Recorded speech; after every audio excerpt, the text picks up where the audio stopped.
Imagina un mundo en el que se creía que cada especie había sido creada de forma fija, sin cambios a lo largo del tiempo, y que todo lo que veíamos en la naturaleza era el resultado de un diseño inmutable. Así era la concepción predominante hasta finales del siglo XVIII y principios del siglo XIX.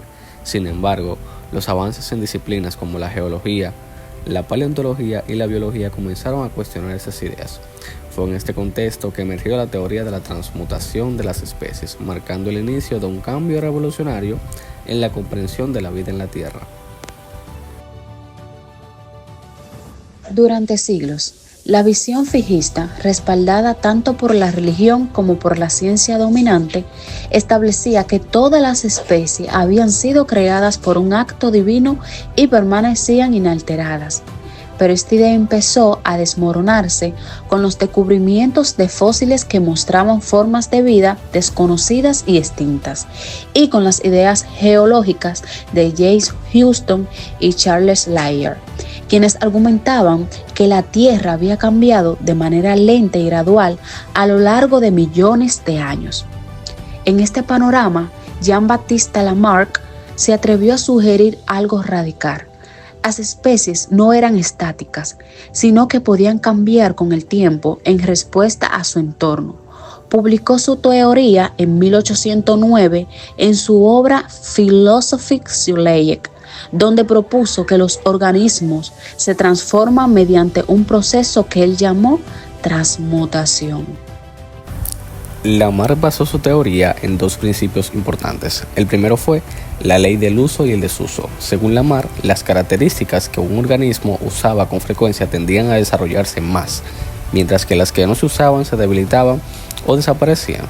Por ejemplo, explicó que las jirafas desarrollaron cuellos largos porque al esforzarse por alcanzar las hojas de los árboles altos, sus cuellos crecieron gradualmente. El segundo principio fue la herencia de los caracteres adquiridos. Lamarck postuló que los cambios desarrollados durante la vida de un organismo podrían ser transmitidos a su descendencia. Así, una jirafa que lograba alargar su cuello transmitiría estas características a sus crías. Estas ideas intentaban explicar cómo las especies podían adaptarse a su entorno y evolucionar con el tiempo. La obra de Lamarck surgió en un momento crucial, cuando otros naturalistas también comenzaban a explorar ideas similares.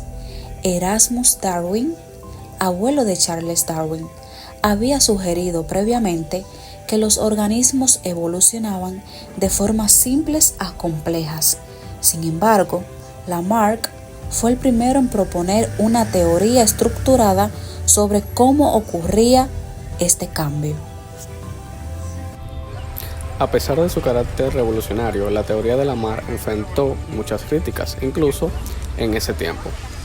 Algunas de las principales críticas son las siguientes. Primero tenemos la falta de evidencia genética. Lamarck no podía explicar cómo se transmitían los cambios adquiridos, ya que el concepto de herencia genética aún no existía para esa época.